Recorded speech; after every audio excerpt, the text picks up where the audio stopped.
This is the point we say good morning to Rita Trotter, the health and fitness coach extraordinaire, and the person who's going to get you motivated for the rest of 2023. One would hope. Good morning. Good morning. How are you? I'm good. I'm very good. I was just saying off air that just looking at you here on the video stream, lovely background you got there. It's a bit like a film set where they're standing there ready to. Well, it is, because if you look at the people who stand there after they got to the red carpet, they're going to be promoting a film or a TV series. There they are with all these words and names behind them. So there you are. So you are. We could call you a movie star. How's that? We could also be very, very honest and say that this banner hides a multitude of sins going on behind it. The office could be in any state and no one would know. No, they wouldn't know. But I mean, if it's your office, it'll be pristine. I can almost guarantee it. Anyway, listen, how was your week? Yeah, how's the week? It's been great. Been sort of across the country, seeing clients, one-to-one days. So done a lot of traveling this week, and just sort of getting into the swing of the new year and planning out what the rest of the year is going to look like. Brought a new member of staff on board, so there's just a lot of sort of getting back into the mood, which I'm sure a lot of other people can attest to. January is getting back into the groove, I think, for a lot of people. I think it is, and also it's this case that where people get towards Christmas, they sort of switch off the normal, go and throw caution to the wind, and sort of this point onwards, they kind of go, right, we've got to get down, we've got to focus, we've got to move forward, and all the rest of it. Are you yourself, a focused and organized person naturally, or have you found a way to channel that? I think I am naturally, but like a lot of other people, to an extreme. So I will be highly focused, highly organized, to an extreme. This is my natural tendency in certain areas. Just like, in diets, people can be highly organized, highly all in extreme for a short period of time, and then you sort of hit a burnout, and then there will be a sort of just chuck everything out the window, whether it's holiday or Christmas, go completely all out, because an extreme can never be sustained regardless of what area of life we're talking about.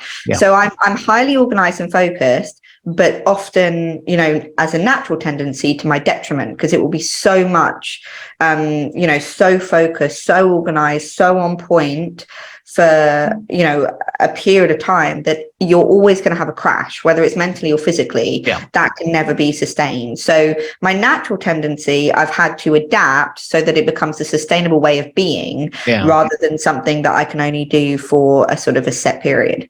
But everyone's allowed an off day, aren't they? You just chuck things to one side just in order to get on and be kind of normal. Earlier on, I was doing a thing, Peculiar People Day, and I think the only thing you could say to that is, what is peculiar, what is strange to someone is normal to another, and that would vary quite dramatically. Now, over the festive period, a lot of people would be consuming alcohol. They'd be having a good time and a drink, and even New Year's Eve. That's fine. That's not an issue. But now we've got a couple of things going on. We've got January, which is people suggesting drinking, but next to that you've got Dry January. So how dry people are talking about not doing any alcohol and this, that, and the other. And I bumped into a guy yesterday who said he's doing that right until more or less the end. And the money he would have spent on that, he's put to one side, taking his wife away to a place in London where they can have a meal and go to a show. And what did Dry January say to you? So Dry January to me, personally, not a fan of it. Because again, it's another extreme. So when you do anything that is so out of the ordinary for yourself, not you specifically, but somebody, whether that is they usually have a couple of bottles of wine a week and then they completely cut everything out. Usually by the end of that period of time, so come February the 1st, there's this sort of restrictive sense of naughtiness around the alcohol, and then they booze, they binge on it. They go, right, cool, it's February, I can, have a load of booze again. So for me, I would always say that if you're the kind of person that doesn't want to cut out alcohol forever, why cut it out now? What is the point? I could understand the point if it was raising money for something. If there was a benefit beyond just cutting out alcohol, awesome. If it's for the purpose of all of the money that I would spend, I'm going to give to charity, or I'm going to buy my partner something, or I'm going to take the kids away, I like that. Why not? Because there is a secondary emotional benefit from it. But if you're just doing it from a health perspective, then anything that is an extreme for a short term is usually going to lead to a really bad come down afterwards. Yeah. So if you, and the thing is, people say, oh, I've lost weight in January because I've done dry January. But then if you're the kind of person that doesn't want to give up alcohol entirely, when you go back to quote unquote normal and drink, all that weight's going to come back on. So we have to find a way of living and being healthily while still having a glass of wine, while still having a bar of chocolate, while still having whatever it is that you want. So personally, not a fan of dry January unless there is a benevolent sort of secondary thing going on with it. Well, it could be that somebody's, like you say, using that money or that thing for a secondary thing, or a driving force behind it, using it to create something else. In which case, it's win-win in that situation. You've always said that you liked a bar of chocolate, you liked a bit of pizza, and you liked a glass of wine or five, and that's fine. But a lot of people would look at somebody who's into fitness and health like you are and think, well, then how do they do? They're not supposed to do it. How can they have such a fit body and stuff like that, and they're still doing wine and chocolate and all the rest of it? A lot of people find that difficult to comprehend. The two, for a lot of people, don't overlap. It doesn't make any sense. But it's all about the balance, isn't it? It's all about getting that balance right. And is that what you focus on with your clients? Absolutely. So it's obviously individual for everybody. So for me to sit here and say this is the way that every single person across the board should do it would be wrong, because every single individual is different and we all have certain things that matter to us. To me, if someone said, you can still eat your brownies and your takeaways and your curries, but you have to give up alcohol, fine. And if someone, to other people, a glass of wine is more important than the takeaway. So everybody's got things that matter to them. But ultimately, health, fitness, being your ideal body, whatever that means, because the ideal body doesn't exist. It's an ideal for you. So my ideal for me is completely different to somebody else's ideal for them. But to maintain that, we have to find a way of living. Because restriction is not truly living. Most people that I've met have been on what you could call the diet cycle for so long, they cannot remember what it's like to live without the guilty voice. You shouldn't eat that. Why did you do that? Now you need to go for a run. Oh, you could just avoid that, but you know that you're going to eat it and you know that you're going to blame yourself. This kind of internal dialogue of argument and blame and guilt that goes along with food, and that's all built up on this moral understanding that food is good and bad, which is absolute BS. There is no such thing as good and bad. It's the fact that we have created as a society through the diet industry an idea of good and bad that then puts a moral judgment on people. I ate broccoli and chicken, I'm good. Oh, I ate pizza and a glass of wine, I'm bad.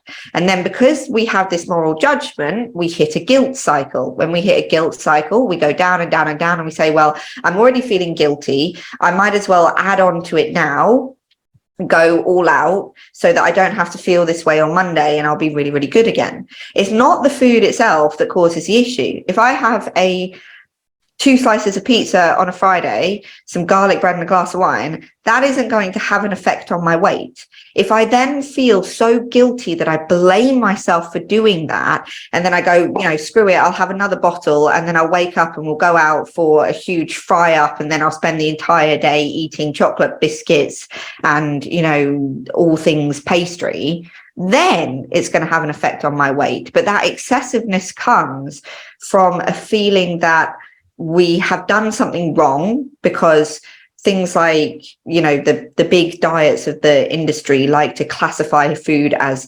sins, points. They like to say this is good, this is bad. So it can work for a year, 2 years, 3 years, but ultimately we then create a judgment in our mind. So it's more the emotional turmoil that causes the problem, not the actual food itself, if that in any way makes sense. One pizza doesn't make you put on weight, 5 do.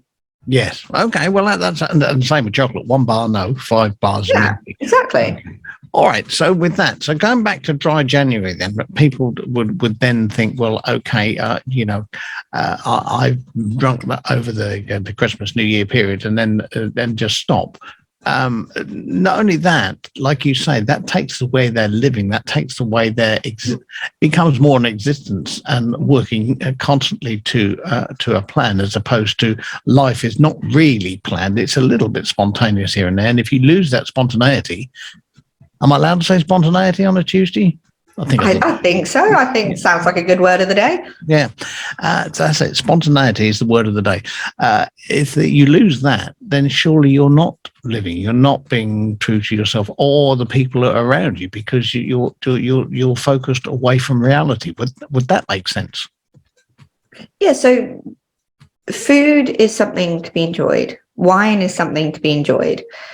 Everything is there to create a life that is worth living.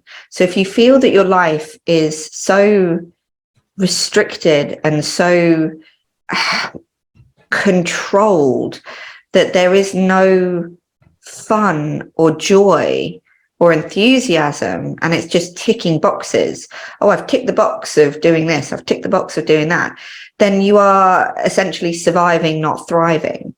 And so many people I meet, especially when we sort of hit 40s onwards, is just about ticking the boxes of being husband, wife, mother, father, employee, employer, business owner, colleague, whatever it might be, that you get to the end of the day, you're exhausted. And this is where the problem comes from. People cut out all of this booze in January because ultimately people on the whole use booze as a distraction from the stresses, anxieties, and tedium of everyday life. Get to the end of the day, 6 o'clock, laptop closes, I need a glass of wine. A lot of people, especially women, and especially since lockdown, feel that they need the wine to get through the week, not that they want it. That's where it becomes a problem. If we need it and it becomes a crutch because our life is so unfulfilled that we're using wine to pretend that we're happy, we're using wine as our only outlet for relaxation and joy, then there's a problem. And dry January isn't going to fix that. Dry January will just delay the problem, and then it will come back even worse in February. If you haven't got that problem and you're just having a glass of wine because you enjoy it and there's no need or necessity for it, well, why cut it out in the first place is my question. Yeah, well, that probably applies to an awful number of things. Why cut it out? I mean, it says here that alcohol use has been a part of different cultures and societies for thousands of years. Whilst many people find that alcohol is an enjoyable part of their lives, it can have a tendency to create some difficult and even throw their health out of balance. Absolutely. I mean, wine has no nutritional benefit. It's very difficult for me. Can it not be one of your 5 a day? Can it not one of your 5 glasses a day for you? Sorry, I do apologize. Absolutely. If someone has a glass of wine, including myself, I'm not doing it for any nutritional benefit. Wine is essentially a toxin. It is a poison.